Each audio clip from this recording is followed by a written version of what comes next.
আগুন মিয়া তথা সোনাগাজী, এটি বিএনপি অধ্যুষিত অঞ্চল। এই অঞ্চলে আমরা যেটা জানি 80% মানুষ বিএনপির উপর আস্থা রেখেছিল।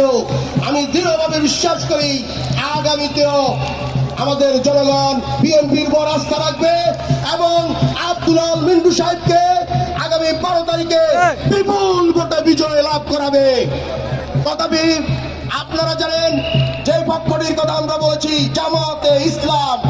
জামাতে ইসলাম তারা ইসলাম নিয়ে রাজনীতি করে, কিন্তু তাদের যে লগোটি রয়েছে, মনোগ্রাম রয়েছে, তারা ওইখানে আগে ছিল একামতে দিন আর আল্লাহু আকবার।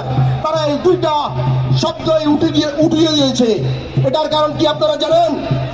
এটার একমাত্র কারণ তারা পাশ্চাত্য যারা পশ্চিমা বিশ্ব রয়েছে, ইউরোপ আমেরিকা, তাদেরকে বুঝাতে চেয়েছে যে আমরা ইসলামের সাথে নাই। কিন্তু আমাদের সহজ সরল ধর্মপ্রাণ মুসলিম ভাইদেরকে বলছে যে আমাদেরকে ভোট দেন, আমরা আপনাদেরকে জান্নাতে নিয়ে যাব। তারা মূলত এই বাংলাদেশের জনগণের সাথে প্রতারণায় লিপ্ত। তাদের সকল প্রতারণার জবাব দেওয়া হবে আগামী 12 তারিখে।